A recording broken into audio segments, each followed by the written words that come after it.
Good evening అండి. Before starting today's Hindu analysis let me talk about our courses. ఒక్కసారి courses గురించి ఒక్కసారి మాట్లాడదాం, జాగ్రత్తగా వినండి. రైట్, యూపీఎస్సీ కోర్సెస్లో భాగంగా మనం ఏం ఆఫర్ చేస్తున్నామంటే UPSC polity, UPSC history, ethics కానీ, ఎకానమీ అండ్ జాగ్రఫీ, ఇలా యూపీఎస్సీ కరెంట్ అఫైర్స్, ఇలా డిఫరెంట్ సబ్జెక్ట్స్ వేరువేరుగా ఆఫర్ చేయడం అనేది జరుగుతుంది. ఈచ్ సబ్జెక్ట్ వచ్చి 7,000 రూపీస్ అండి కాస్ట్. రైట్, మీరు ఫీజు పే చేయాలంటే 7,000 రూపీస్. లైఫ్ టైం వ్యాలిడిటీతో వస్తున్న కోర్స్. ఒక్క కోర్స్ తీసుకున్నప్పటికీ మీకు లైఫ్ టైం వ్యాలిడిటీతో వస్తుంది. మీరు ఏ కోర్స్ తీసుకున్నా మీకు గ్రాండ్ టెస్టులకి, మాక్ టెస్టులకి అన్లిమిటెడ్ యాక్సెస్ అనేది మీకు ఉంటుంది. కానీ 7,000 కట్టి జాయిన్ అవ్వాలంటే అక్కర్లేదు. నెలకి 2,000 కడుతూ మీరు చక్కగా జాయిన్ అవ్వచ్చు. లైఫ్ టైం వ్యాలిడిటీతో వస్తుంది. ఫ్రమ్ వెరీ బేసిక్స్ నుంచి, లోతుల నుంచి, పునాదుల నుంచి మీకు చెప్పడం అనేది జరుగుతుంది. సపోజ్ మీకు ఎకానమీ కష్టంగా అనిపిస్తుంది అనుకోండి, పాలిటీ ఇబ్బంది పెడుతుంది అనుకోండి, హిస్టరీ అర్థం కావట్లేదు అనుకోండి, ఎథిక్స్లో సెన్స్ అర్థం చేసుకోలేకపోతున్నారు అనుకోండి, జాగ్రఫీ కొద్దిగా కన్ఫ్యూజింగ్గా ఉందనుకోండి, కరెంట్ అఫైర్స్ అంత తేలిగ్గా హ్యాండిల్ చేయలేకపోతున్నారు అనుకోండి, ఏదో ఒక్క కోర్సే జాయిన్ అవ్వండి. ఎంత? 2,000 పే చేసే మీరు జాయిన్ అవ్వచ్చు per month. Current affairs course స్వయంగా నేనే హ్యాండిల్ చేస్తాను, హిస్టరీ కూడా నేనే చెప్తాను. మీకు హిస్టరీ శాంపుల్ వీడియోస్ కావాలంటే ఒక్కసారి డిస్క్రిప్షన్లో లింక్స్ ఇస్తాను, ఒక్కసారి చూడండి. శాంపుల్ వీడియోస్ చూసే మీరు జాయిన్ అవ్వండి. కరెంట్ అఫైర్స్ మీకు ఎలా జరుగుతుందో తెలుసు కదా. మీకు 4 లైవ్ సెషన్స్ అనేవి ఉంటాయి వీక్లీ. డైలీ హిందూ అనాలిసిస్ ఉంటుంది, దాంతోపాటు 4 డీటెయిల్డ్ లైవ్ సెషన్స్ ఉంటాయి. ఎంసీక్యూస్ ఎక్స్ప్లెనేషన్ డీటెయిల్డ్గా చేయడం అనేది జరుగుతుంది. డౌట్ క్లియరెన్స్ సెషన్స్ అనేవి ఉంటాయి. దాంతోపాటు mains writing sessions, mains answer writing sessions అనేవి ఉంటాయి. కరెంట్ అఫైర్స్లో మీరు మాస్టర్స్ అయిపోతారు, అది నా హామీ. మిమ్మల్ని మాస్టర్స్ చేసే హామీ నాది. సో నాతో పాటు వర్క్ చేయాలంటే కరెంట్ అఫైర్స్ కోర్స్లో జాయిన్. ఈచ్ కోర్స్ జస్ట్ 7,000 రూపీస్కి ఇస్తున్నాము. 7,000 రూపీస్ కలిపి కట్టక్కర్లేదు, 2,000 కట్టి మీరు జాయిన్ అవ్వచ్చు. నెలకి 2,000 చొప్పున కట్టుకోవచ్చు. రైట్, ఇప్పుడు మనం ఒకసారి మన యూపీఎస్సీ ఫ్లాగ్షిప్ కోర్స్ ఏదైతే ఉందో, premium course offered at our LTX institute అయినటువంటి యూపీఎస్సీ ఇన్ఫినిటీ గురించి మాట్లాడదామండి. మన దగ్గర ఫ్లాగ్షిప్ కోర్స్ ఏంటి అంటే UPSC infinity. Right, UPSC infinity is prelims plus mains plus interview course అండి. Prelims plus mains plus interview కలిపి వస్తాయి. దాంతోపాటు డైలీ టెస్ట్లనే వస్తాయి. మీకు ఇంకా ఇంపార్టెంట్ థింగ్ ఏంటంటే లైఫ్ టైం వ్యాలిడిటీతో వస్తున్న కోర్సు. ఒకసారి జాయిన్ అయితే చాలు, మీకు జాబ్ వచ్చేంత వరకు మీరు చదువుకోవచ్చు యూపీఎస్సీ ఇన్ఫినిటీలో. స్టూడెంట్ సెంట్రిక్ అప్రోచ్ అనేది ఉంటుంది, అంటే లోతుల నుంచి, పునాదుల నుంచి చెప్పడం అనేది జరుగుతుంది. మిమ్మల్ని పూర్తి అడ్వాన్స్డ్ లెవెల్ వరకు తీసుకెళ్లే పూర్తి బాధ్యత మాది. We teach absolutely from scratch. దాంతోపాటు యూపీఎస్సీ ప్రిపరేషన్లో మెయిన్స్ ఆన్సర్ రైటింగ్ ప్రాక్టీస్ ఎంత కీ రోల్ ప్లే చేస్తుందో మనందరికీ తెలుసు. సో మీరు జాయిన్ అయిన మొదటి రోజు నుంచే మీతో మెయిన్స్ ఆన్సర్ రైటింగ్ ప్రాక్టీస్ అనేది చేపిస్తాం, సో దట్ మీరు మీ స్కిల్స్ అనే వాటిని ఇంప్రూవ్ చేసుకోవచ్చు. రైట్, ఫస్ట్ రోజు నుంచే మెయిన్స్ ఆన్సర్ రైటింగ్ ప్రాక్టీస్ చేపిస్తాం. మీరు రాసిన ఆన్సర్స్కి రెస్పెక్టివ్ ఫ్యాకల్టీ మెంబర్స్ కరెక్ట్ చేసి మీకు కన్స్ట్రక్టివ్ ఫీడ్బ్యాక్ ఇవ్వడం అనేది కూడా జరుగుతుంది. Right, next daily current affairs MCQ sessions ఏవైతే ఉంటాయో, డైలీ కరెంట్ అఫైర్స్ సెషన్స్ ఉంటాయి, ఎంసీక్యూ సెషన్స్ కూడా ఉంటాయి. లోయెస్ట్ ఫీ ఆఫర్ చేస్తున్నాం. ఫీజు ఎంత అంటే కేవలం 45,000 రూపాయలు అండి. 45,000 రూపాయలు కట్టి జాయిన్ అవ్వాలంటే అక్కర్లేదు. కేవలం నెలకి 5,000 చొప్పున కడుతూ, 5,000 పెర్ మంత్ చొప్పున కడుతూ మీరు యూపీఎస్సీ ఇన్ఫినిటీలో జాయిన్ అవ్వచ్చు. This is the wonderful course, the best course offered in the market. మన ఇండస్ట్రీలో యూపీఎస్సీ స్ట్రీమ్లోనే ద బెస్ట్ కోర్స్ అండి. చక్కగా మీకు అన్ని డీటెయిల్డ్గా లోతుల నుంచి చెప్పడం అనేది జరుగుతుంది. కరెంట్ అఫైర్స్ అండ్ హిస్టరీ నేనే స్వయంగా టీచ్ చేస్తాను. రైట్, మీకు నా టీచింగ్ స్టైల్ నచ్చుతున్నట్టయితే మీరు ఆ సింగిల్ కోర్స్లో కూడా జాయిన్ అవ్వచ్చు. సింగిల్ కోర్స్ ఫీజు 7,000 అండి. అవి కూడా లైఫ్ టైం వ్యాలిడిటీతో రావడం అనేది జరుగుతుంది. నాతో మాట్లాడాలి అనుకుంటే ఇది నా నెంబరు. కోర్సుల గురించి కానీ, డౌట్స్ గురించి కానీ, దేని గురించి అయినా మీరు మాట్లాడాలనుకుంటే నాకు ఒక్కసారి ఫోన్ చేయండి. రైట్, ఫోన్ చేసి నాతో మాట్లాడిన తర్వాతే మీరు మీ డెసిషన్ తీసుకోండి. రైట్, వాట్సాప్ అయినా చేయొచ్చు, ఫోన్ అయినా చేయొచ్చు. Right, this is about UPSC infinity అండి. ఇంకొక యూపీఎస్సీ ఇన్ఫినిటీ తీసుకుంటే మీకు ఇంకొకటి ఇదేంటంటే, మీరు ఒక యూపీఎస్సీ ప్రిపేర్ అవుతున్న మధ్యలో ఐబీపీఎస్ కానీ, ఏపీపీఎస్సీ కానీ, టీఎస్పీఎస్సీ కానీ నోటిఫికేషన్స్ పడ్డాయి అనుకోండి, ఆ ఎక్స్ట్రా సిలబస్ ఏదైతే ఉంటుందో అది మనమే కవర్ చేయడం జరుగుతుంది without taking a single penny. మీ నుంచి పైసా కూడా తీసుకోకుండా ఎక్స్ట్రా సిలబస్ ఫ్రీగా కవర్ చేయడం అనేది జరుగుతుంది. UPSC infinity comes with everything. మీకు అన్ని ముందు చెప్పినటువంటి సబ్జెక్ట్ కోర్సెస్ కూడా ఏవైతే ఉన్నాయో అవి కూడా కలిపి వస్తాయి, కంప్లీట్గా రావడం అనేది జరుగుతుంది. Only at the cost of 45,000. 45,000 కట్టాలంటే అక్కర్లేదు, 5,000 కడుతూ జాయిన్ అవ్వచ్చు నెలకి. రైట్, ఈరోజు మనం హిందూ అనాలిసిస్లో ఫస్ట్ ఆర్టికల్కి వెళ్దాం. ఈరోజు మనం మాట్లాడుకోబోయే ఫస్ట్ ఆర్టికల్ వచ్చేసి high court notice to centre on same sex couples please అండి. రైట్, ఈ ఆర్టికల్ని మనం డీటెయిల్డ్గా డిస్కస్ చేద్దాం, జాగ్రత్తగా వినండి అమ్మా. దీన్ని మనం సిలబస్ పాయింట్ ఆఫ్ వ్యూలో జిఎస్ పేపర్ 2లో మనం మాట్లాడుకుంటాం, పాలిటీలో మనం మాట్లాడుకోవడం అనేది జరుగుతుంది. రైట్, అయితే ఏం జరిగింది అంటే ఢిల్లీ కోర్ట్ అనేది సెంట్రల్ గవర్నమెంట్కి ఢిల్లీ హైకోర్ట్ అనేది సెంట్రల్ గవర్నమెంట్కి తన దగ్గరికి వచ్చినటువంటి 2 పిటిషన్స్ పైన ఆన్సర్ ఇమ్మని చెప్పి అడిగింది. ఆ 2 పిటిషన్స్ ఎవరు చేశారు అంటే సేమ్ సెక్స్ కపుల్స్ ఎవరైతే ఉంటారో వాళ్ళు చేయడం అనేది జరిగింది. అసలు ఈ సేమ్ సెక్స్ కపుల్స్ ఏం పిటిషన్ పెట్టారు అంటే మన ఇండియాలో ఎనాక్ట్ అయినటువంటి 2 యాక్ట్లు అండి, special marriages act and foreign marriages act.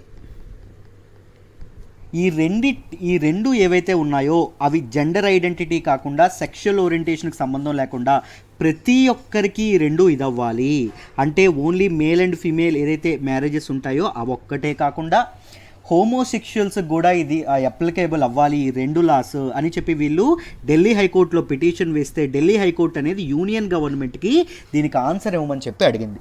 దీని గురించి మనం ఇన్ డీటెయిల్గా డిస్కస్ చేద్దాం. అసలు ఏంటి problem, what are the issues అని చెప్పి జాగ్రత్తగా వినండమ్మా. రైట్,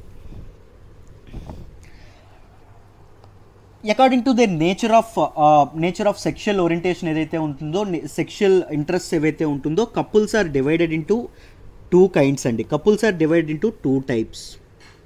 రైట్, ఏంటేంటి? ఒకటి హోమోసెక్షువల్, 2 హెటరోసెక్షువల్. హెటరోసెక్షువల్ పీపుల్ అంటే ఎవరు అంటే ఒక మేల్ అండ్ ఫీమేల్ కపుల్ ఎవరైతే ఉంటారో వాళ్ళని హెటరోసెక్షువల్ అంటారు. హోమోసెక్షువల్ కింద ఎవరు వస్తారు అంటే ఎల్జీబీటీస్ రావడం అనేది జరుగుతుంది. Right, lesbian, gay, bisexual and transgenders హోమోసెక్షువల్లో రావడం అనేది జరుగుతుంది.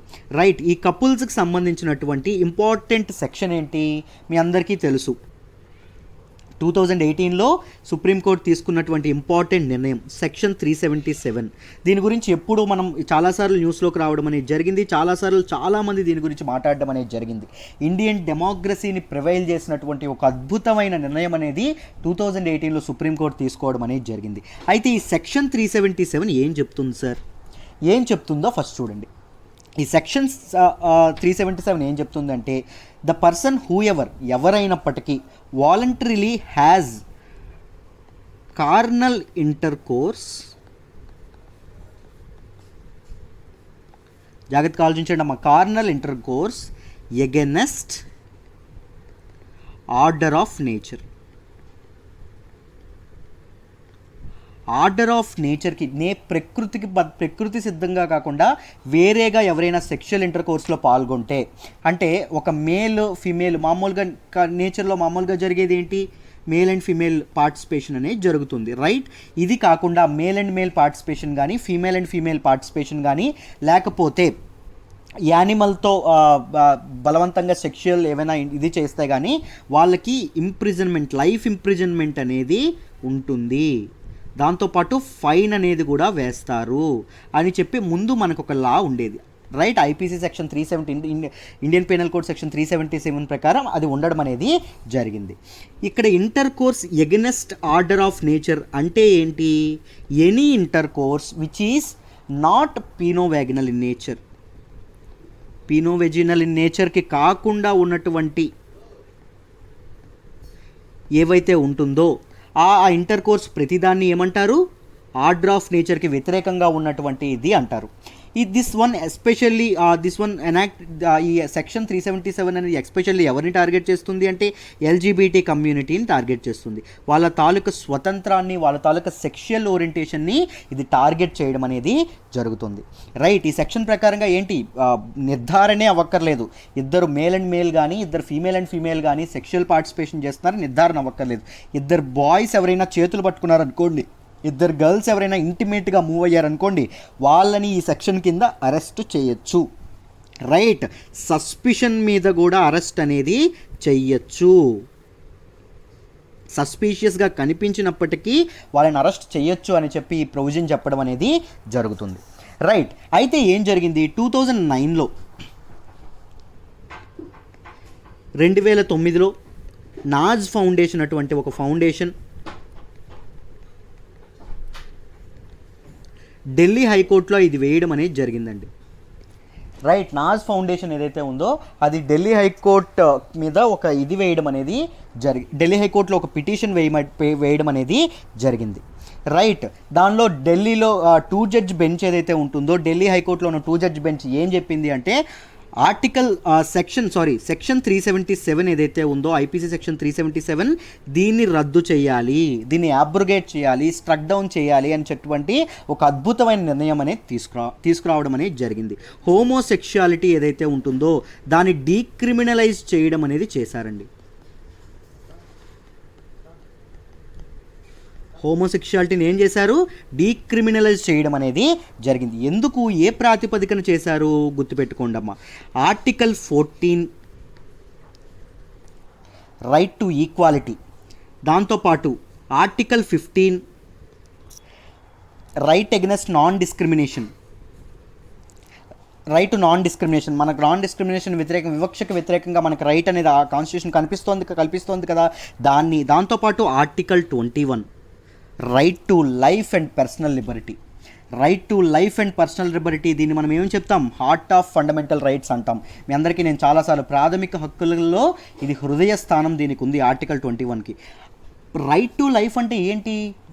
జస్ట్ జీవించడమేనా? కాదు, దీనికి కంప్లీట్గా ఇంకొకటి యాడ్ అవుతుంది. అదేంటో తెలుసా? Right to life with dignity. డిగ్నిఫైడ్గా బతికే హక్కు అనేది మనకి ఉంది. అందుకోసమనే కదా మనకి రైట్ టు ఎడ్యుకేషన్ అనేది, ప్రతి ఒక్కరికి ఎడ్యుకేషన్ అనేది తీసుకురావడం అనేది జరిగింది. ఎందుకంటే ఎడ్యుకేషన్ మనిషికి ఏమిస్తుంది? డిగ్నిటీ ఇవ్వడం అనేది జరుగుతుంది. రైట్. ఆర్టికల్ 14ని, ఆర్టికల్ 15ని, ఆర్టికల్ 21ని ఈ సెక్షన్ ఏదైతే ఉందో ఇది చేస్తుంది, అండర్మైన్ చేస్తుంది. కాబట్టి ఈ సెక్షన్ని అబ్రోగేట్ చేయడం అనేది జరిగింది. ఎవరండి? ఢిల్లీ హైకోర్టు అబ్రోగేట్ చేయడం అనేది జరిగింది.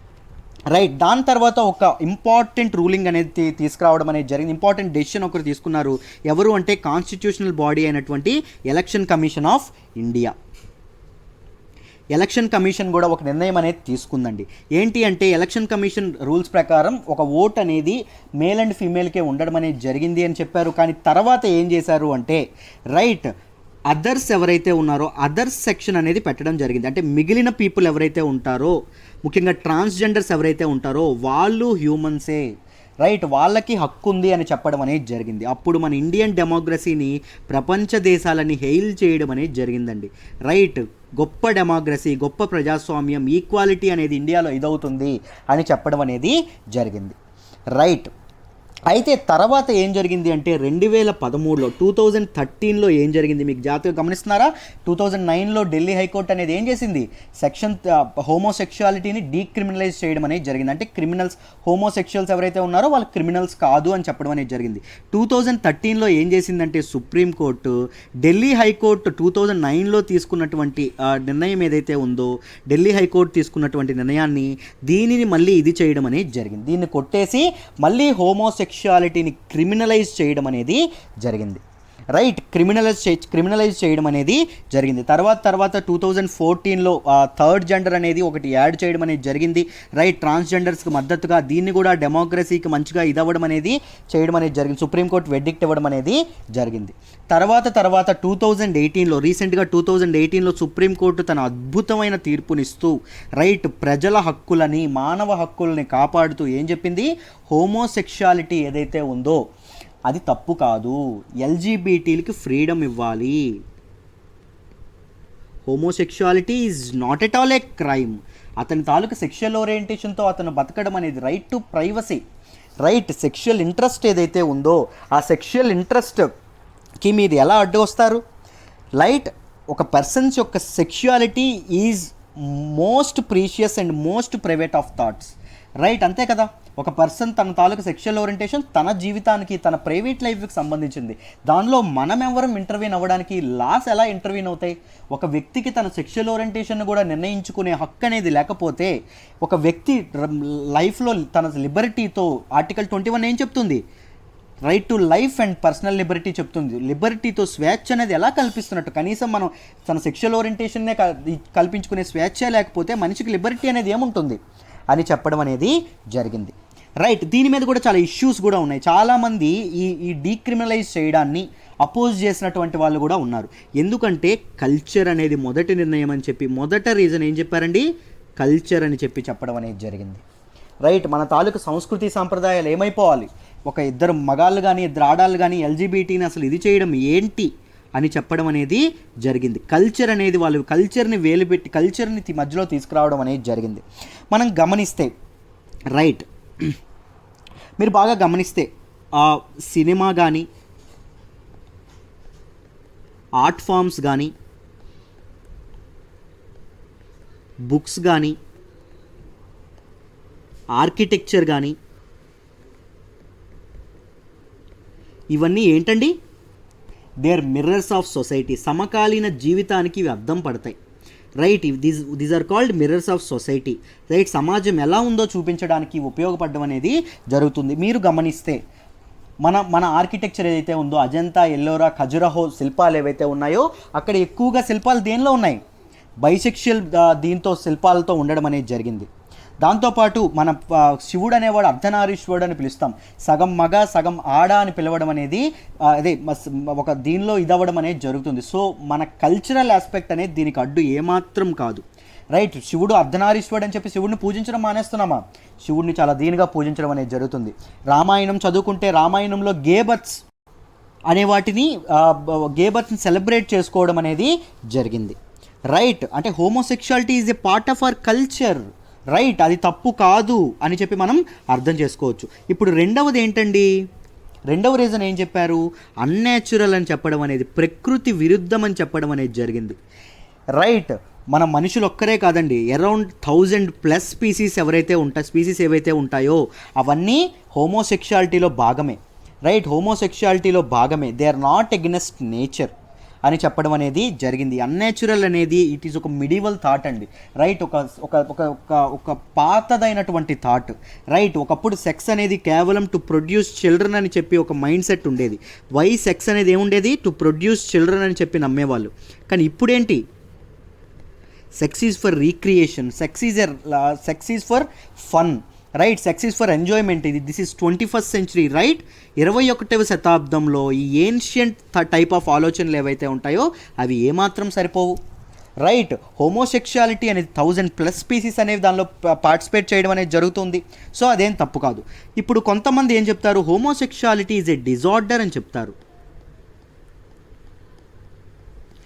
మీరు WHO నామ్స్ చూసుకున్న, అమెరికన్ సైకియాట్రిక్ అసోసియేషన్ చూసుకున్న, అంతేందుకు మన own mental health care act 2017 act చూసుకున్న వాళ్ళందరూ హోమోసెక్షువాలిటీని, రైట్, ఒక డిజార్డర్ లిస్ట్ ఆఫ్ డిజార్డర్స్ ఏవైతే ఉన్నాయో దాని నుంచి తీసివేయడం అనేది జరిగింది, right? So it is not at all A disorder. అది డిజార్డర్ కాదు. ఎవరి సెక్షువల్ ఓరియంటేషన్ వాళ్ళది, వాళ్ళ ప్రైవేట్ లైఫ్కి వాళ్ళ పర్సనల్ లైఫ్కి సంబంధించినటువంటిది.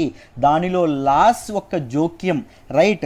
ఇవేవైతే ఉన్నాయో, ఈ లాస్ ఏవైతే ఉన్నాయో, వాటి యొక్క యాక్ట్స్ ఏవైతే ఉన్నాయో వాటి జోక్యం ఏమాత్రం ఉండకూడదు అని చెప్పి సుప్రీంకోర్టు 2018లో తన ఇంపార్టెంట్ వెర్డిక్ట్ అనేది ఇవ్వడం అనేది జరిగింది. This is all about the background of this case అండి. ఇప్పుడు మనం మాట్లాడుకోబోయే ఏదైతే ఆర్టికల్ ఉందో ఆర్టికల్ గురించి డీటెయిల్డ్గా బ్యాక్గ్రౌండ్ చెప్పాను, మీకు అర్థమైందని అనుకుంటున్నాను. వాట్ ఆర్ ద ఇష్యూస్ ఏంటి అని చెప్పి. అయితే చూడండి, ఇప్పుడు ఏం చేశారు అంటే,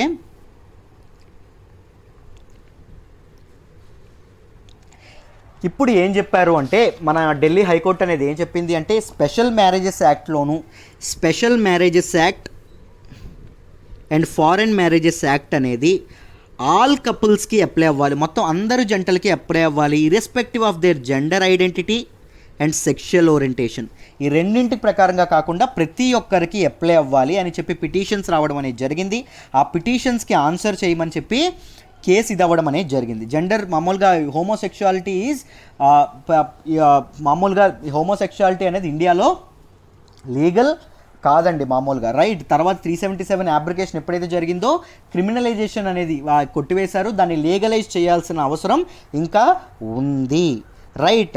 రీసెంట్గా ఉత్తరాఖండ్ హైకోర్టు ఏం చెప్పింది అంటే సేమ్ సెక్స్ మ్యారేజెస్ ఏవైతే ఉన్నాయో అవి లీగల్ కాకపోవచ్చు, కానీ వాళ్ళు కలిసి బతకడం కోహాబిటేషన్ అంటారు లేదా లివ్ ఇన్ రిలేషన్షిప్ అంటారు, ఇది మాత్రం ఓకే, రైట్. దానికి తప్పేం కాదు, దానికి క్రిమినలైజేషన్ దీనికి లేదు. వాళ్ళు కలిసి బతకడం, వాళ్ళకి నచ్చినట్టు బతకడంలో క్రిమినలైజేషన్ లేదు అని చెప్పడం అనేది ఉత్తరాఖండ్ చెప్పడం అనేది జరిగింది, రైట్. సెంటర్ ఏం చెప్తుంది, సెంటర్ యొక్క ఆర్గ్యుమెంట్స్ ఏంటంటే మన తాలూకా అద్భుతమైన కల్చర్ అండ్ ఇదేదైతే ఉంటుందో అది దీనివల్ల పాడైపోతుంది, సో దీని మీద లాస్ అనేవి తీసుకురాము. లాస్ట్ టైం మీకు గమనిస్తే శశి థరూర్ కూడా మనకి ఒక ప్రైవేట్ బిల్ని ఇంట్రడ్యూస్ చేయడం అనేది జరిగింది లోక్సభలో.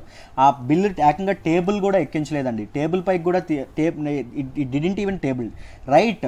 అంత దీర్ణంగా అంత రాజకీయ నాయకులు అనేవాళ్ళు అంత దారుణంగా దీన్ని వ్యతిరేకించడం అనేది జరిగింది. బికాజ్ వాళ్ళు చెప్పిన రీజన్ ఏంటండి, ఇది కల్చర్కి ఎగనెస్ట్గా ఉంది అని చెప్పడం అనేది రీజన్, రైట్. మీరు దీని మీద ఏమనుకుంటున్నారు, మీ ఒపీనియన్ ఏంటి, ఆర్టికల్ సెక్షన్ 377 అబ్రిగేషన్ మీద ఎలాంటి లాస్ అనేవి పాస్ చేస్తే బాగుంటుంది అని చెప్పి మీరేమైనా రికమెండేషన్స్ ఇస్తే అవి నాకు కామెంట్ బాక్స్లో తెలియచేయండి. I will read every comment. మీకు ఇది చేసే కామెంట్స్ అని నేను చదువుతాను, చదివి మీకు ఎవరైనా ఇది చేస్తే మంచి ఇన్పుట్స్ కూడా ఇవ్వడం అనేది జరుగుతుంది, రైట్. ఐ హోప్ ఈ ఆర్టికల్ మీకు డీటెయిల్డ్గా అర్థమైంది అనుకుంటున్నాను. Let's move to the next article. Next article చూడండి అమ్మా, దీన్ని మనం ఇంటర్నల్ సెక్యూరిటీలో జిఎస్ పేపర్ 3లో మాట్లాడుకోవడం అనేది జరుగుతుంది. ఆర్టికల్ వచ్చేసి Abdullah meet Mehbooba to discuss Gupkar pact today, right. దీని ఇంటర్నల్ సెక్యూరిటీలో మనం జిఎస్ పేపర్ 3లో మనం మాట్లాడుకోవడం అనేది జరుగుతుంది. సిలబస్ పాయింట్కి ఎంత అవసరమో అంతే నేర్చుకుందాం. ఇంపార్టెంట్ ఈజ్ ఈ గుప్కార్ ప్యాక్ట్. ఈ గుప్కార్ ప్యాక్ట్ అంటే ఏంటో డీటెయిల్డ్గా తెలుసుకున్న తర్వాత మనకు అదొక్కటే సరిపోతుంది సిలబస్ పాయింట్ ఆఫ్ వ్యూలో, ఎగ్జామ్ పాయింట్ ఆఫ్ వ్యూలో మనకి. సో దాని గురించి డీటెయిల్డ్గా తెలుసుకుందాం, జాగ్రత్తగా వినండి. అసలు ఏంటి గుప్కార్ ప్యాక్ట్? మీకు అడిషనల్ ఇన్ఫర్మేషన్ కావాలంటే ఆర్టికల్ మొత్తం చదవండి. నేను సిలబస్ ఎంతవరకు ఇంపార్టెంటో అంతవరకే మీకు చెప్పడం అనేది జరుగుతుంది, ఓకేనా. చూడండి, ఎందుకంటే అది మిగిలిందంతా పొలిటిసైజ్ చేసినటువంటి థింగ్. సో నేను చెప్పడం అనేది సిలబస్ పర్స్పెక్టివ్లో చెప్తున్నాను, జాగ్రత్తగా వినండి, రైట్. ఈ గుప్కార్ ప్యాక్ట్ అంటే ఏంటి? కొయిలేషన్ అండి, కొంతమంది కలిసి ఏర్పడినటువంటి ఒక బాడీ అని అర్థం. సో ఈ ప్యాక్ట్ అనేది ఎవరు చేసుకున్నారు? కొంతమంది కలిసి అన్నాం. ఎంతమంది చేసుకున్నారు, ఎవరు చేసుకున్నారంటే మొత్తం 8 political parties in Jammu and Kashmir కలిపి దీన్ని చేసుకోవడం అనేది, ప్యాక్ట్ చేసుకోవడం అనేది జరిగింది. ఎక్కడండి? ఎక్కడ? జమ్మూ అండ్ కాశ్మీర్లో. ఎప్పుడు దీన్ని సైన్ చేయడం అనేది జరిగింది అంటే 4th ఆగస్ట్ 2019లో సైన్ చేయడం అనేది జరిగింది. గుర్తుపెట్టుకోండి, మన ఇండియన్ పాలిటీలోనే ఒక ఇంపార్టెంట్ డేట్ ఏంటంటే 5th ఆగస్ట్ 2019. ఏం జరిగింది 5th ఆగస్ట్ 2019? గుర్తుంది అందరికీ? ఆర్టికల్ 370 అండ్ ఆర్టికల్ 35A ఈ రెండింటిని యాబ్రోగేట్ చేయడం అనేది జరిగింది. ఎప్పుడు? 5th ఆగస్ట్న. గుప్కార్ ప్యాక్ట్ ఎప్పుడు జరిగింది? 4th ఆగస్ట్న. కరెక్ట్గా ఒక రోజు ముందు జరగడం అనేది జరిగింది, రైట్. వీళ్ళందరూ 8 పొలిటికల్ పార్టీస్ తాలూకా రిప్రజెంటేటివ్స్ ఎవరైతే ఉన్నారో వీళ్ళందరూ కలిసి ఎక్కడ మీట్ అయ్యారు అంటే ఫరూక్ అబ్దుల్లా ఎవరైతే ఉన్నారో, ఈ ఫరూక్ అబ్దుల్లా ఎవరు అంటే ద నేషనల్ కాన్ఫరెన్స్ యొక్క లీడర్ అండి. ఈ ఫరూక్ అబ్దుల్లా గారి రెసిడెన్స్ ఏదైతే ఉందో అక్కడ మీట్ అవ్వడం అనేది జరిగింది. ఫరూక్ అబ్దుల్లా గారి ఇంటిలో మీట్ అవ్వడం అనేది జరిగింది. గుర్తుపెట్టుకోండి, ఎందుకు దీన్ని గుప్కార్ ప్యాక్ట్ అన్నామంటే ఈ ఫరూక్ అబ్దుల్లా గారి ఇల్లు ఎక్కడుంది అంటే గుప్కార్ రోడ్లో ఉండడం అనేది జరిగింది. శ్రీనగర్లో ఉన్నటువంటి గుప్కార్ రోడ్లో ఉండడం అనేది జరిగింది. సో అందుకోసమని అక్కడ వీళ్ళందరూ మీట్ అయ్యారు కాబట్టి దీన్ని గుప్కార్ ప్యాక్ట్ అని చెప్పి అన్నారు, రైట్. ఎందుకు 5th ఆగస్ట్న అబ్రిగేట్ చేస్తే 4th ఆగస్ట్న ఎందుకు వీళ్ళు మీట్ అయ్యారు అని మీరు తెలుసుకోవాలి. ఏం జరిగింది అంటే 5th ఆగస్ట్న మనకి అబ్రిగేట్ చేసే ముందు మన తాలూకా యూనియన్ గవర్నమెంట్, సెంట్రల్ గవర్నమెంట్ ఏం చేసింది అంటే సెక్యూరిటీ ఇష్యూస్ ప్రకారంగా, దీని ప్రకారంగా ఏం చేసింది అంటే జమ్మూ అండ్ కాశ్మీర్లో చాలా సెక్యూరిటీ పర్సనల్ని డిప్లాయ్ చేయడం అనేది జరిగింది. ఎక్కువ మంది సెక్యూరిటీ ఫోర్సెస్ని డిప్లాయ్ చేయడం అనేది జరిగింది. రైట్, అప్పుడు వీళ్ళందరికీ ఏదో ఇబ్బంది కలిగింది, ఏదో సంథింగ్ ఈజ్ హ్యాపెనింగ్ అని చెప్పి వీళ్ళకి అర్థమైంది. దాంతోపాటు టూరిస్టులు ఎవరైతే ఉంటారో, అమర్నాథ్ టూరిస్టులు కానీ వీళ్ళు ఎవరైతే ఉంటారో వాళ్ళందరినీ వాళ్ళందరినీ ఆపేసి జమ్మూ అండ్ కాశ్మీర్ నుంచి బయటకు పంపించేయడం అనేది జరిగింది. సో వాళ్ళు ఏం థింక్ చేశారంటే సంథింగ్ ఈజ్ రాంగ్ అని థింక్ చేసి అందరూ కలిపి మీటింగ్ పెట్టుకున్నారు. అందులో ఏం నిర్ణయించుకున్నారు అంటే, ఏమేం చేసుకున్నారు అంటే చూడండి, all parties should be United. కలిసి పోరాడాలి. దేనికోసం కలిసి పోరాడాలి? ప్రొటెక్ట్ చేయడం కోసం, డిఫెండ్ చేయడం కోసం. దేనిని ప్రొటెక్ట్ అండ్ డిఫెండ్ చేయడం కోసం? Identity and autonomy and special status of Jammu and Kashmir.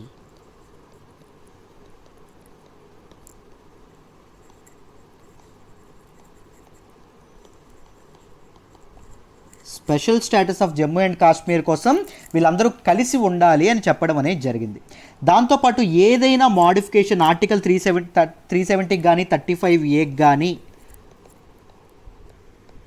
జరిగితే, లేకపోతే స్టేట్ అనేది ట్రైఫర్కేట్ చేస్తే, వాళ్ళు ఏమనుకున్నారు, ఇప్పుడు మామూలుగా ఏమైంది, బైఫర్కేట్ చేశారు, 2 యూనియన్ టెరిటరీస్గా జమ్మూ అండ్ కాశ్మీర్ లడఖ్గా మార్చారు. కానీ వాళ్ళు ఏమనుకున్నారంటే ట్రైఫర్కేట్ చేస్తారేమో, అంటే జమ్మూ ఒకటి, కాశ్మీర్ ఒకటి, లడాక్ ఒకటి, ఇలా వేరుగా చేస్తారేమో అనుకున్నారు.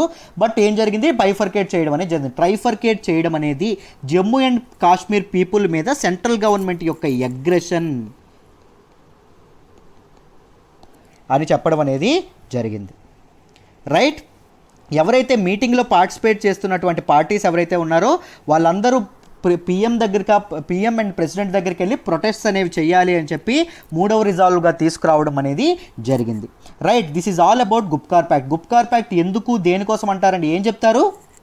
జమ్మూ అండ్ కాశ్మీర్లో ఆర్టికల్ 370 స్పెషల్ స్టేటస్కి తీసివేయడానికి, అబ్రిగేషన్ ఆఫ్ స్పెషల్ స్టేటస్కి ఎగనెస్ట్గా ఫామ్ అయినటువంటి ఒక ప్యాక్ట్ లేదా గ్రూప్ ఏంటండి, గుప్కార్ ప్యాక్ట్. అందుకోసం అని చెప్పి ఇది న్యూస్లోకి వచ్చింది. సో ఇలాంటి విషయాలు ఏవైతే ఉన్నాయో ప్రిలిమ్స్ అండ్ మెయిన్స్లో అడిగే అవకాశం ఉంది, ముఖ్యంగా ఇంటర్నల్ సెక్యూరిటీ లాంటి ఇంపార్టెంట్ పాయింట్ కాబట్టి.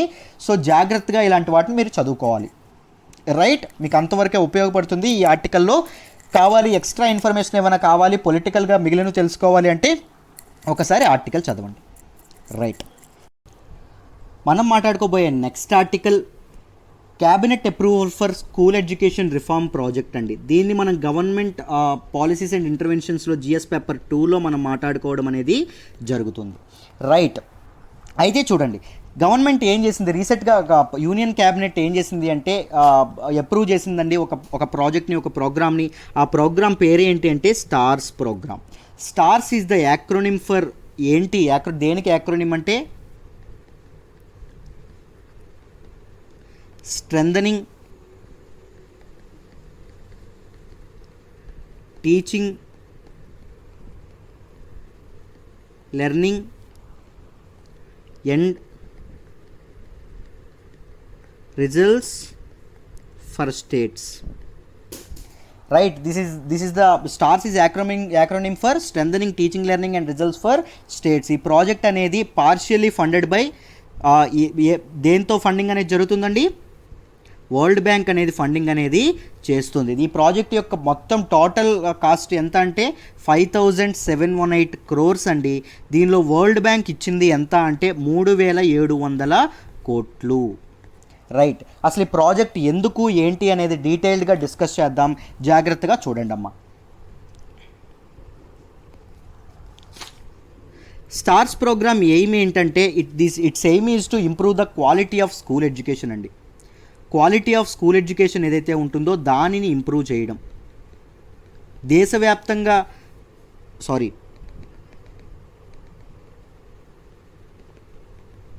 దేశవ్యాప్తంగా ఇంప్రూవ్ చేస్తారా అంటే కాదండి, మొత్తం 6 స్టేట్స్లో. ఆ 6 స్టేట్స్ ఏంటి అంటే హిమాచల్ ప్రదేశ్,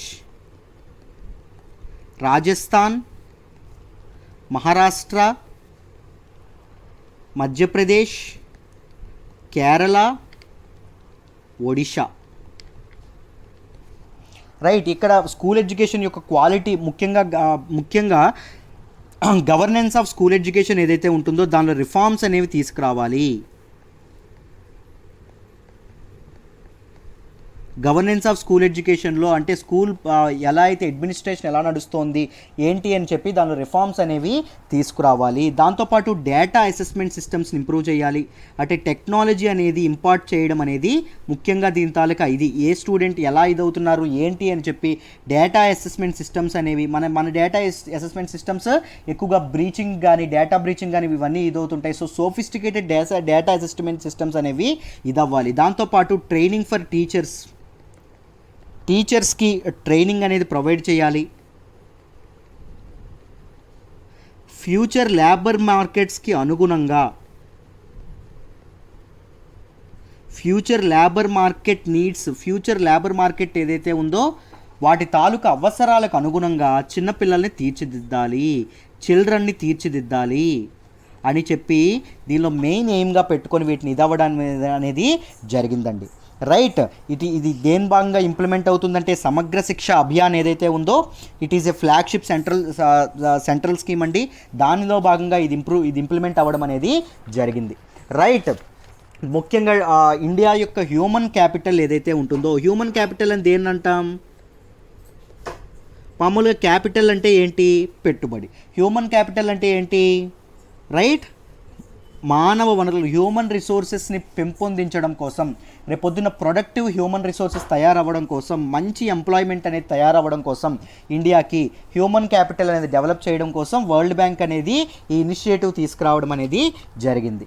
రైట్. స్టూడెంట్స్కి లేబర్ మార్కెట్స్ ఈ ప్రజెంట్ ఉన్నటువంటి స్టూడెంట్స్ మన మార్కెట్లో ఇండస్ట్రీ ఏం కోరుకుంటుందో దానికి రీచ్ అవ్వలేకపోతున్నారు. వాళ్ళు స్కూల్లో చదివింది ఒకటి రేపొద్దున ఉద్యోగంలో చేసేది ఒకటి. సో లేబర్ ఇండస్ట్రీకి దానితో పాటు వీళ్ళ తాలూకు ఎడ్యుకేషన్కి ఒక రకమైనటువంటి alignment they both should be in line అలైన్మెంట్లో ఉండాలి అని చెప్పి ఈ ఎయిమ్ పెట్టుకొని తీసుకురావడం అనేది జరిగిందమ్మా.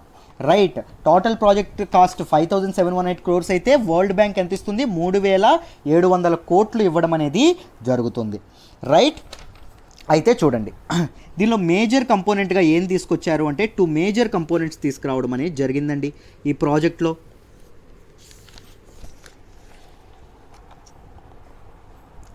ఒకటి ఏంటంటే emergency response component.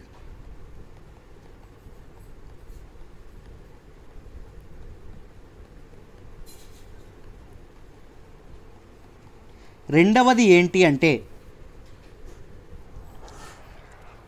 Establishing Parag అండి. ఈ పరాక్ గురించి మాట్లాడదాం, మీరు వినండి ముందు.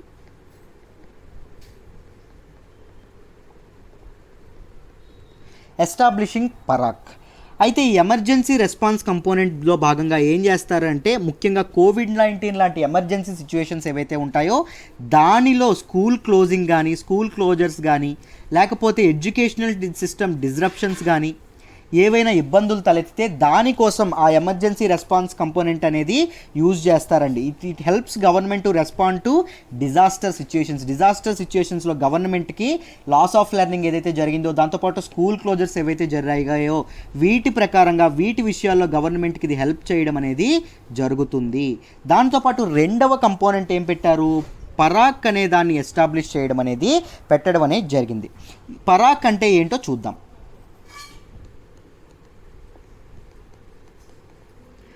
పరాక్ అంటే ఏంటమ్మా అంటే it is an autonomous institution అండి.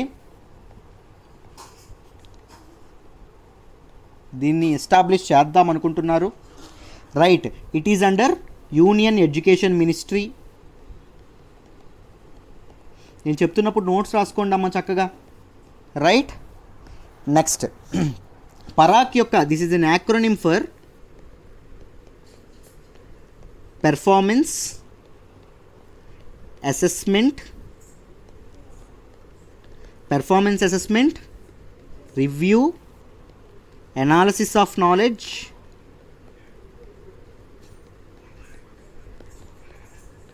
For holistic development.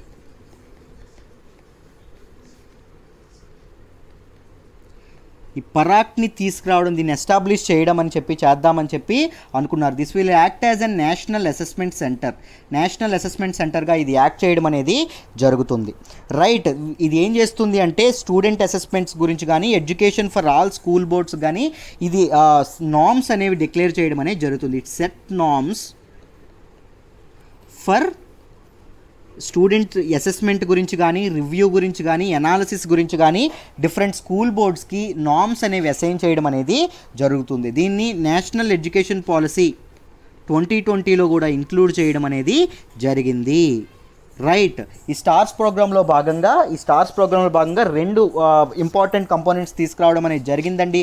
ఒక ఇంపార్టెంట్ కంపోనెంట్ ఏంటి? Emergency response component. రెండవది ఏంటి? Establishment of Parag. రైట్, దీని గురించి ఈ ఆర్టికల్లో డీటెయిల్డ్గా డిస్కస్ చేయడం అనేది జరిగింది. అసలు ఏం చేస్తారు, హ్యూమన్ క్యాపిటల్ని ఇంప్రూవ్ చేయడంలో ఈ స్టార్స్ ప్రోగ్రామ్ ఎంతవరకు ఉపయోగపడుతుంది, ఎలా ఉపయోగపడుతుంది, వరల్డ్ బ్యాంక్ ఇచ్చినటువంటి ఇనిషియేటివ్ మన తాలూకా నేషనల్ ఎడ్యుకేషన్ సిస్టంలో రిఫార్మ్స్ తీసుకురావడంలో ఎంతవరకు ఇదవుతుంది, స్టార్స్ ప్రోగ్రామ్ ఎంతవరకు సక్సీడ్ అవుతుందో ఆలోచించాలి. అయితే ఏం చెప్పారు అంటే ఈ వరల్డ్ బ్యాంక్ ఎలా అయితే ప్రాజెక్ట్ తీసుకొచ్చిందో స్టార్స్ ప్రాజెక్ట్, అలాంటి ఒక సిమిలర్ ప్రాజెక్టే ఏషియన్ డెవలప్మెంట్ బ్యాంక్ కూడా తీసుకొచ్చింది. ఇది ఏ స్టేట్స్లో తీసుకొచ్చిందంట? గుజరాత్, తమిళనాడు, ఉత్తరాఖండ్, జార్ఖండ్ అండ్ అస్సాం.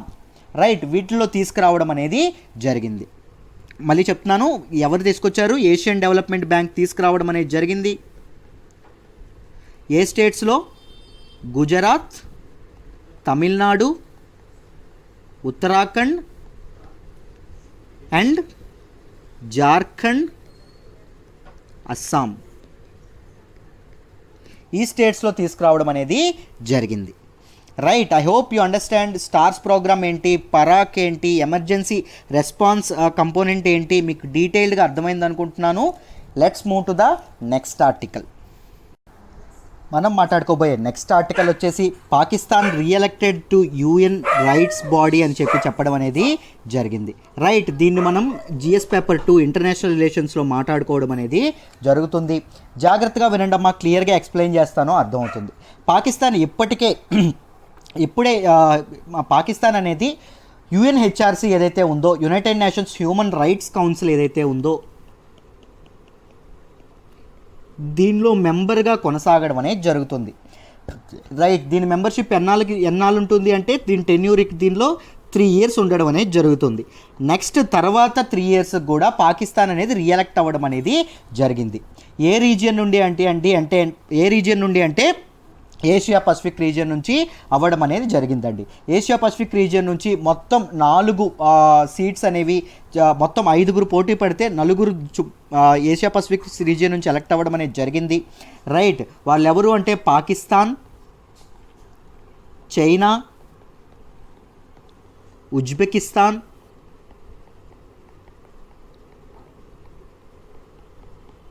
నేపాల్. ఈ 4 ఏషియా పసిఫిక్ రీజియన్ నుంచి ఇదవ్వడం అనేది జరిగింది. బట్ ఎందుకు ఇది మనం మాట్లాడుకోవాల్సి వస్తుంది పాకిస్తాన్ తాలూకా దీని నుంచి అని మనం ఈ పెర్స్పెక్టివ్లో ఎందుకు పాకిస్తాన్ ఎన్నికవ్వడం అనేది మాట్లాడుకోవాల్సి వస్తుంది అంటే యాక్చువల్లీ యాక్టివిస్ట్ గ్రూప్స్ ఏవైతే ఉన్నాయో, హ్యూమన్ రైట్స్ యాక్టివిస్ట్ గ్రూప్స్ ఏవైతే ఉన్నాయో ఇవన్నీ పాకిస్తాన్, చైనా, రష్యా ఇవే కొన్ని కంట్రీస్ ఏవైతే ఉన్నాయో Pakistan, China, Russia, Saudi Arabia, Uzbekistan లాంటి కంట్రీస్ ముఖ్యంగా యుఎన్హెచ్ఆర్సీలో మెంబర్షిప్ ఉండకూడదు. ఎందుకంటే మానవ హక్కుల్ని కాపాడడంలో అవి తీవ్రంగా విఫలమయ్యాయి. రైట్, వాటి తాలూకా హ్యూమన్ రైట్స్ రికార్డ్స్ అనేవి కరెక్ట్గా బాలేవు అని చెప్పి హ్యూమన్ కోయిలేషన్ అనేది ముఖ్యంగా యుఎస్, యూరప్ అండ్ కెనడాలో ఉన్నటువంటి కోయిలేషన్ ఆఫ్ యాక్టివిస్ట్ గ్రూప్స్ ఎవరైతే ఉన్నారో వాళ్ళందరూ కలిసి ఏం చేశారు, ఈ కంట్రీస్ ఏవైతే ఉన్నాయో ముఖ్యంగా Pakistan, China, Russia, Uzbekistan, Cuba, Saudi Arabia లాంటి కంట్రీస్ అసలు ఈ యుఎన్హెచ్ఆర్సీ లాంటి ఇంపార్టెంట్ బాడీకి అవ్వకూడదు అని చెప్పడం అనేది జరిగింది. కానీ అపోజిషన్ ఎంతో ఉన్నప్పటికీ పాకిస్తాన్ అండ్ చైనా, ఉజ్బెకిస్తాన్ సక్సెస్ఫుల్గా యుఎన్హెచ్ఆర్సీలో మెంబర్షిప్ తెచ్చుకోవడం అనేది జరిగిందండి. రైట్. అసలు యుఎన్హెచ్ఆర్సీ ఏం చేస్తుంది, దాని పని ఏంటి, దాని గురించి ప్రిలిమ్స్ అండ్ మెయిన్స్ పర్స్పెక్టివ్లో జాగ్రత్తగా తెలుసుకుందాం. జాగ్రత్తగా వినండి అమ్మా.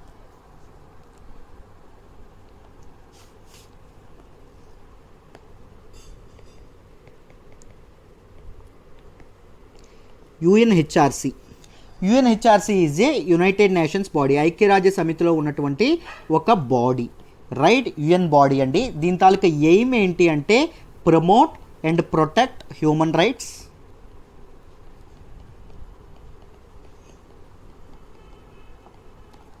రైట్. దీనిలో ఎంతమంది మెంబర్స్ ఉంటారంటే మామూలుగా 47 మెంబర్స్ ఉండడం అనేది జరుగుతుంది. 47 మెంబర్స్ ఎంత టెన్యూర్తో పనిచేయడం జరుగుతుందంటే 3 ఇయర్ టెన్యూర్తో పనిచేయడం అనేది జరుగుతుంది. Not more than 2 consecutive terms అండి. ఒక కంట్రీ 2 సార్లే వరుసగా అవ్వచ్చు మెంబర్గా, తర్వాత అవ్వకూడదు. Right.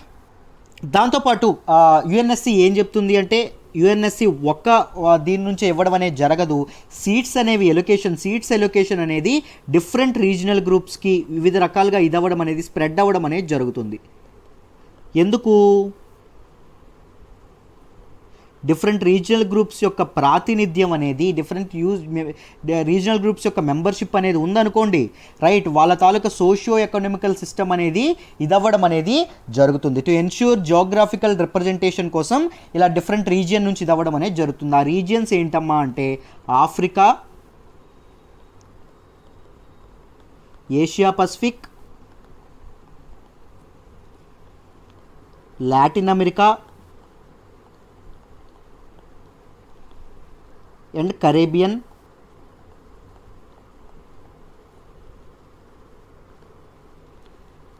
Western Europe and finally eastern Europe. ఈ 5 రీజియన్స్ నుంచి కొంతమందిని అలా ఎన్నుకోవడం అనేది జరుగుతుంది.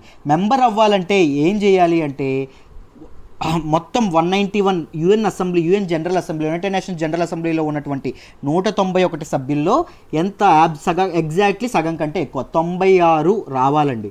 96 మంది సపోర్ట్ చేస్తే అప్పుడే, అంటే దీన్ని ఏమంటారు, అబ్సల్యూట్ మెజారిటీ అనడం అనేది జరుగుతుంది. అప్పుడే వాళ్ళు యుఎన్హెచ్ఆర్సీలో మెంబర్గా ఉండడం అనేది జరుగుతుంది. రైట్. 191 మెంబర్స్ ఎవరు? యుఎన్ జనరల్ అసెంబ్లీలో ఉన్నటువంటి 191 మెంబర్స్ ఎవరైతే ఉంటారో అందులో ఎంతమంది అప్రూవ్ చేయాలి? 96 మెంబర్స్ అనేవాళ్ళు ఓట్ వేయాలి. అప్పుడే వాళ్ళు మెంబర్గా ఎన్నికవ్వడం అనేది, యుఎన్హెచ్ఆర్సీలో మెంబర్గా ఎన్నికవ్వడం అనేది జరుగుతుంది. చాలా వ్యతిరేకత ఉన్నప్పటికీ, చాలా ఎగనెస్ట్గా ఉన్నప్పటికీ, చాలామంది ముఖ్యంగా చైనా, రష్యా, పాకిస్తాన్ లాంటి కంట్రీస్ ఉండకూడదు అని చెప్పినప్పటికీ ఏం జరిగింది అంటే వీళ్ళందరూ ఎన్నికవ్వడం అనేది జరిగింది. ఎందుకంటే ఎక్కువగా కాంపిటీషన్ అనేది లేకపోవడం. రైట్. దాంతోపాటు కంట్రీస్ చాలా ఈ 47 కంట్రీస్ మెంబర్షిప్స్ ఉన్నటువంటి కంట్రీస్కి చాలామందికి చాలా చెత్త రికార్డులు ఉన్నాయండి. ముఖ్యంగా హ్యూమన్ రైట్స్లో చాలా దారుణమైన రికార్డ్స్ ఉన్నాయి. బట్ వాళ్ళు ఇప్పటికీ కొనసాగడం అనేది ఈ కంట్రీస్కి కూడా సులువు అవ్వడం అనేది జరిగింది. రైట్. యుఎన్హెచ్ఆర్సీ ఏం చేస్తుంది? Promote and protect human rights, మానవ హక్కుల్ని కాపాడడం అనేది జరుగుతుంది. దీని తాలూకా హెడ్ క్వార్టర్స్ ఎక్కడుంది? జెనీవా, స్విట్జర్లాండ్లో ఉండడం అనేది జరిగింది. ఎప్పుడు దీన్ని ఎస్టాబ్లిష్ చేశారు? 2006లో ఎస్టాబ్లిష్ చేయడం అనేది జరిగింది. ఫిలిమ్స్ పాయింట్ ఆఫ్ వ్యూలో ఇవన్నీ మీరు చదువుకోవాల్సిన అవసరం అయితే ఉంది. రైట్. వీటన్నిటిని జాగ్రత్తగా చదువుకోవాలి. ఇవి మీటింగ్ ఎప్పుడు జరుగుతుంది అంటే సంవత్సరానికి 3 సార్లు మీట్ అవ్వడం, 3 టైమ్స్ మీట్ అవ్వడం అనేది జరుగుతుందండి.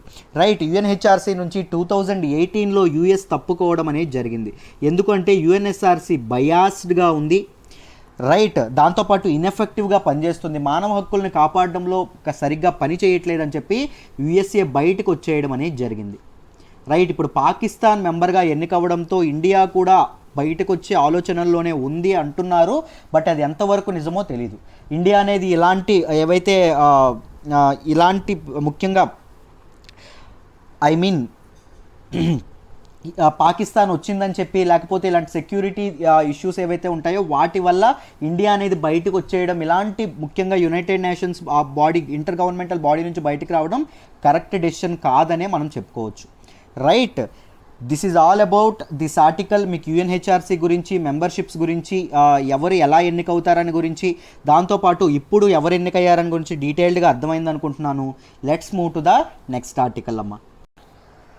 మనం మాట్లాడుకోబోయే నెక్స్ట్ ఆర్టికల్ వచ్చేసి Jammu and Kashmir Ladakh women to benefit from rural scheme. దీన్ని మనం గవర్నమెంట్ పాలసీస్ అండ్ ఇంటర్వెన్షన్స్లో జిఎస్ పేపర్ 2లో మాట్లాడుకోవడం అనేది జరుగుతుందమ్మా. రైట్, అసలు ఏం జరిగింది అంటే యూనియన్ క్యాబినెట్ ఏదైతే ఉందో మన యూనియన్ క్యాబినెట్ అనేది ఒక special package of 520 crores special ప్యాకేజ్ని బోత్ యూనియన్ టెరిటరీస్, ఎవరెవరు యూనియన్ టెరిటరీస్, ఆ యూనియన్ టెరిటరీస్ ఎవరు అంటే జమ్మూ అండ్ కాశ్మీర్ యూనియన్ టెరిటరీకి, లడాక్ యూనియన్ టెరిటరీకి ఇవ్వడం అనేది జరిగింది. అండర్ ఏ స్కీమ్ అండి? దీన్ దయాల్ అంత్యోదయ రాష్ట్రీయ అజీవక మిషన్ ఏదైతే ఉందో దీన్ దయాల్ అంత్యోదయ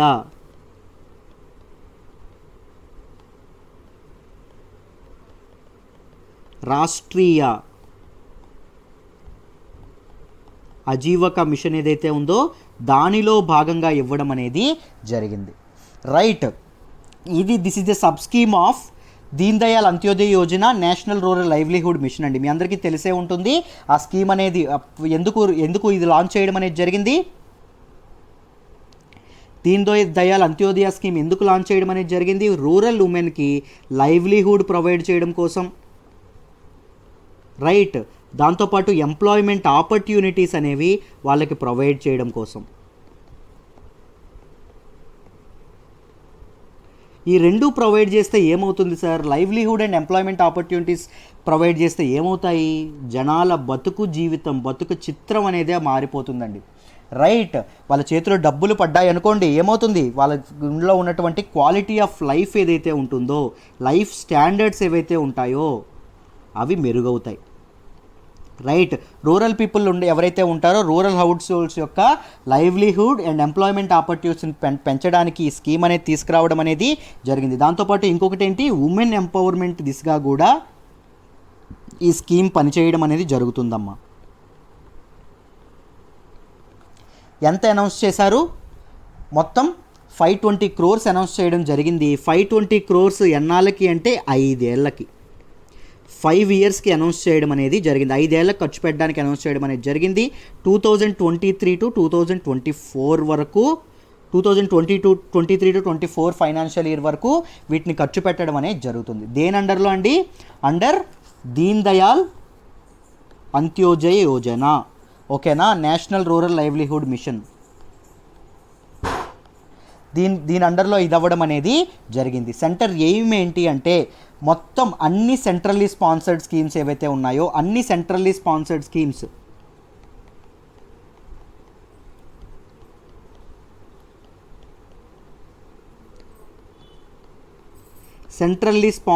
స్కీమ్స్ అంటే అర్థం ఏంటి అంటే రైట్, సెంట్రల్లీ స్పాన్సర్డ్ స్కీమ్స్ అంటే అర్థం ఏంటంటే సెంట్రల్ గవర్నమెంట్ కొంత భరిస్తుంది, స్టేట్ గవర్నమెంట్ కొంత భరించడం అనేది జరుగుతుంది. రైట్, అంటే బడ్జెట్ ఏదైతే కేటాయిస్తారో ఆ బడ్జెట్లోంచి కొంత పార్ట్ సెంట్రల్ గవర్నమెంట్, కొంత పార్ట్ స్టేట్ గవర్నమెంట్స్ ఇది చేయడం అనేది జరుగుతుంది. ఓకేనమ్మా? రైట్,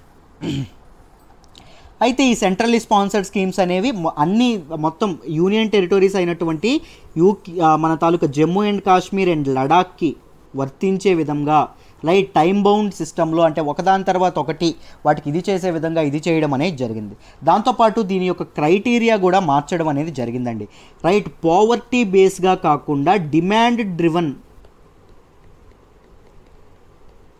బేసిస్తో వాళ్ళకి ఫైనాన్షియల్ అసిస్టెన్స్ అని చెయ్యాలి అని చెప్పి గవర్నమెంట్ డెసిషన్ తీసుకుంది. ఎవరు పేదరికంలో ఉన్నారో వాళ్ళకి కాకుండా ఎవరికి ఎక్కువ అవసరం ఉందో, ఎవరు దేన్ని ఇది చేయగలరు, డిమాండ్ బట్టి రైట్ ఇది చేయడానికి డిమాండ్ బట్టి ఫైనాన్షియల్ అసిస్టెన్స్ చేసే విధంగా ఉండడం అనేది జరిగింది. ఈ స్కీమ్ వల్ల ఏదైతే మన లైవ్లీహుడ్ ఆపర్చునిటీస్ పెంచడానికి ఉన్నటువంటి ఈ దీన్ దయాల్ అంత్యోదయ రాష్ట్రీయ అజీవక యోజన స్కీమ్ ఏదైతే ఉందో దీనివల్ల మొత్తం 2/3 of women in Jammu and Kashmir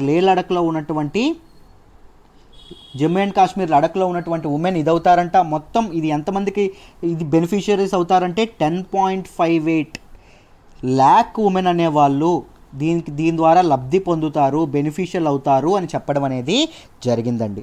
right, ఎందుకు ఈ స్కీమ్ అనేది? To provide livelihood opportunities and employment opportunities. Livelihood వాళ్ళ తాలూకా జీవన వృత్తిని సంపాదించుకోవడానికి, దాంతోపాటు ఎంప్లాయ్మెంట్ ఆపర్చునిటీస్ని ఇది చేయడం అనేది జరిగింది. రైట్, ఈ స్కీమ్ తీసుకురావడం అనేది జరిగింది. రైట్, స్కీమ్ యొక్క ఇంప్లిమెంటేషన్ గురించి, దీని గురించి కొద్దిగా డీటెయిల్డ్గా మాట్లాడతాం. దీని వెనక సబ్ స్కీమ్స్ ఏమున్నాయో మాట్లాడదాం. జాగ్రత్తగా వినండి అమ్మ. దీని తాలూకా ఆబ్జెక్టివ్ ఏంటంటే ముఖ్యంగా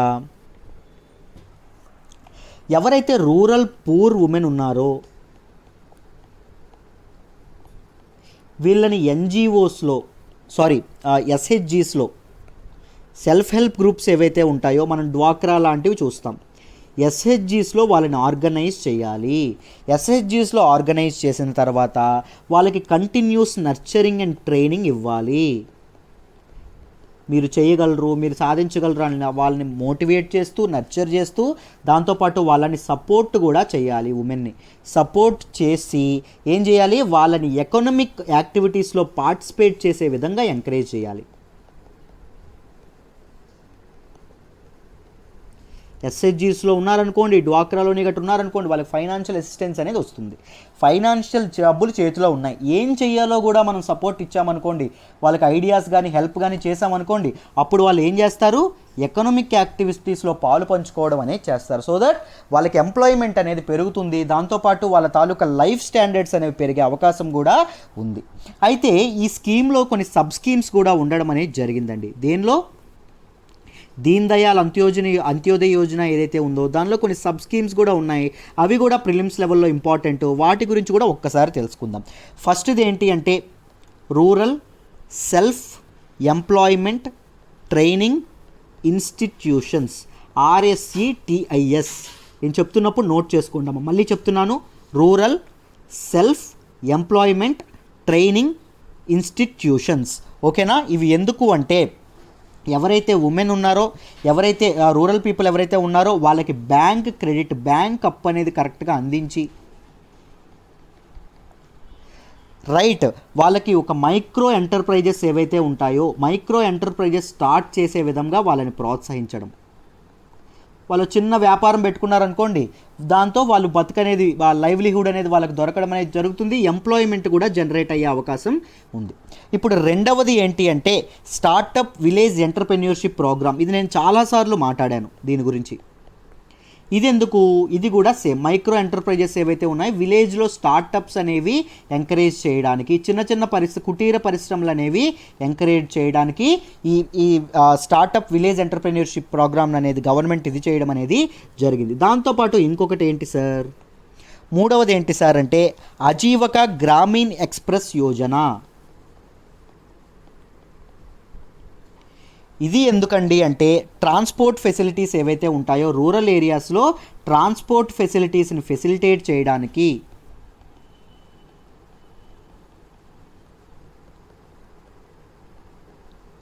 ఫెసిలిటేట్ చేసి ఎంప్లాయ్మెంట్ ఆపర్చునిటీస్ని జనరేట్ చేయాలి. సెల్ఫ్ ఎంప్లాయ్మెంట్ అనే దాన్ని కాస్త ఎక్కువ పెంచాలి. ట్రాన్స్పోర్ట్ అనేది ఎప్పుడైతే బాగుంటుందో ట్రేడ్ కూడా బాగోవడం అనేది జరుగుతుంది. రైట్, వాణిజ్యం కూడా చాలా బాగుంటుంది. సో ఈ సబ్ స్కీమ్స్ అనేవి ఈ దీన్ దయాల్ అంత్యోదయ యోజనలో ఉన్నాయి. వీటి గురించి కూడా మీరు నేర్చుకోవాల్సిన అవసరం ఉంది, అందుకే ఎక్స్ప్లెయిన్ చేయడం అనేది జరిగింది. రైట్, దీన్ దయాల్ అంత్యోదయ రాష్ట్రీయ ఆజీవికా మిషన్లో 520 crores యూనియన్ క్యాబినెట్ అనేది రిలీజ్ చేయడం అనేది జరిగింది. ఏ యూనియన్ టెరిటరీస్కి? జమ్మూ అండ్ కాశ్మీర్ అండ్ లడాఖ్కి. దీనివల్ల ఎవరు ఇదవుతారు? మొత్తం 10.58 lakh ఉమెన్ అనే వాళ్ళు బెనిఫిట్ అవ్వడం అనేది జరుగుతుంది. ముఖ్యంగా ఉమెన్కి లైవ్లీహుడ్ ఎంప్లాయ్మెంట్ ఆపర్చునిటీస్ తీసుకురావడానికి ఈ స్కీమ్ తీసుకురావడం అనేది జరిగింది. This is all about this article. I hope ఈ ఆర్టికల్ మీ అందరికీ అర్థమైంది అనుకుంటున్నాను. Let me move to the next article. మనం మాట్లాడుకోబోయే నెక్స్ట్ ఆర్టికల్ వచ్చేసి public debt ratio to rise to 90% of GDP on covid వల్ల పబ్లిక్ డెట్ రేషియో అనేది పెరుగుతుందంట. ఏంటి పబ్లిక్ డెట్ రేషియో? వీటన్నింటి గురించి డీటెయిల్గా మాట్లాడదాం, జాగ్రత్తగా వినండి. రైట్, దీన్ని మనం ఎకానమీలో GS పేపర్ 3లో మాట్లాడుకోవడం అనేది జరుగుతుంది. రైట్, రీసెంట్గా మనకి IMF అనేది ఇంటర్నేషనల్ మానిటరీ ఫండ్ అనేది రీసెంట్గా మనకి ఒక ప్రొజెక్షన్ ఇవ్వడం అనేది జరిగిందండి. రైట్, ఏం చెప్పింది IMF అనేది? జాగ్రత్తగా గుర్తుపెట్టుకోండి.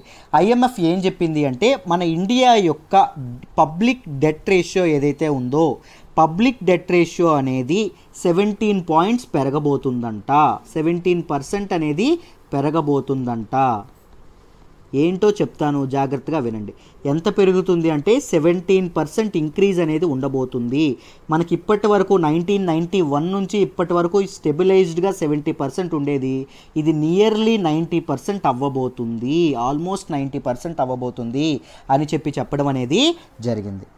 రైట్, ఎందుకోసం అని చెప్పి దీని గురించి రీజన్స్ గురించి మాట్లాడితే కోవిడ్-19 ఏదైతే వచ్చిందో, కరోనా వైరస్ ఏదైతే వచ్చిందో, కోవిడ్-19 వల్ల లాక్డౌన్ విధించడం అనేది జరిగింది. లాక్డౌన్ విధించిన తర్వాత ఏం జరిగింది? రైట్, మొత్తం ఎకానమీ అనేది ఆగిపోవడం అనేది జరిగింది. ఎకానమిక్ యాక్టివిటీ అనేది కంప్లీట్గా ఆగిపోవడం అనేది జరిగింది. దాంతోపాటు ఎకానమిక్ యాక్టివిటీ ఆగిపోవడం వల్ల ఏమైందమ్మా? ట్యాక్స్ రెవెన్యూ, గవర్నమెంట్కి వచ్చేటటువంటి ట్యాక్స్ రెవెన్యూ ఏదైతే ఉంటుందో ట్యాక్స్ రెవెన్యూ కూడా పూర్తిగా తగ్గిపోవడం అనేది జరిగింది. గవర్నమెంట్కి వచ్చే పన్నులు ఏవైతే ఉంటాయో అవి పూర్తిగా ఇదవ్వడం అనేది జరిగింది. సో ఈ టైంలో గవర్నమెంట్ ఏం చేయాలి? దాంతోపాటు స్పెండింగ్ అనేది ఏదైతే ఉంటుందో స్పెండింగ్ అనేది కూడా చాలా పెరిగింది. వెంటిలేటర్స్కి కానీ, హెల్త్ గురించి కానీ, జనాల హెల్త్ గురించి కానీ, లేకపోతే వివిధ రకాలైనటువంటి స్టిమ్యులస్ ప్యాకేజీలు అనౌన్స్ చేయడం కోసం కానీ గవర్నమెంట్ యొక్క స్పెండింగ్ అనేది పెరగడం అనేది జరిగింది. సో గవర్నమెంట్ అనేది ఏం చేస్తుంది? అప్పు చేయాల్సిన పరిస్థితి.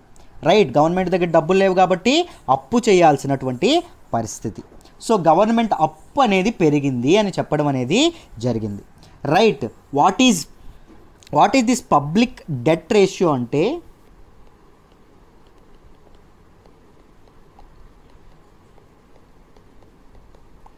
పబ్లిక్ డెట్ రేషియో అంటే మీరు తెలుసుకోవాలి. This is the ratio of public debt.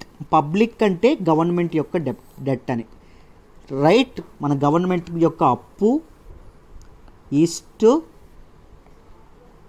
మన జీడిపి.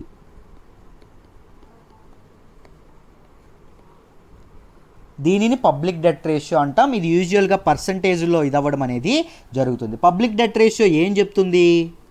అసలు ఏం చేస్తుంది సార్? రైట్, ఒక కంట్రీ యొక్క it indicates a particular country's ability to pay back its debts. అంటే ఒక కంట్రీ ఎంతవరకు అప్పు తీర్చగలదో, అప్పులు తీర్చగల తిరిగి కట్టగల సామర్థ్యం అనేది ఒక కంట్రీకి ఎంత ఉంది రైట్ అనేది చూపిస్తుంది. ఏం చూపిస్తుంది? పబ్లిక్ డెట్ రేషియో అనేది చూపిస్తుంది. కంట్రీస్ ఎబిలిటీ టు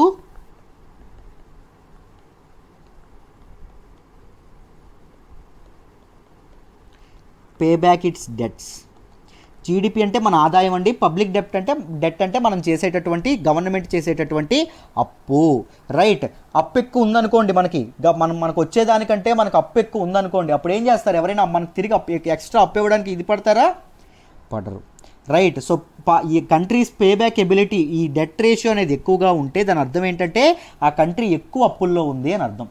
అప్పుడు ఏం చేస్తాయి మిగిలిన కంట్రీస్?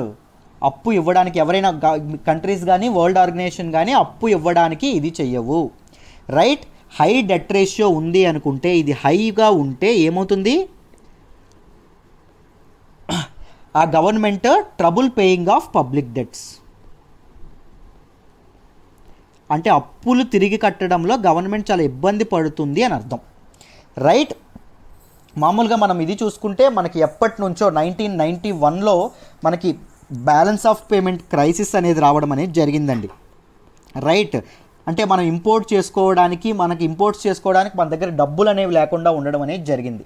రైట్, ఆ టైంలో ఏం జరిగింది అంటే మనకు ఐఎంఎఫ్ అనేది హెల్ప్ చేసింది. దాంతోపాటు ఒక వండర్ఫుల్ రిఫార్మ్స్ అనేవి మన ఇండియన్ ఎకనామిక్ సిస్టంలో రావడం అనేది జరిగింది. ఆ ఎకనామిక్ సిస్టమ్స్ ఏంటి అంటే ఎల్పిజి రిఫార్మ్స్, మీ అందరికీ తెలుసు.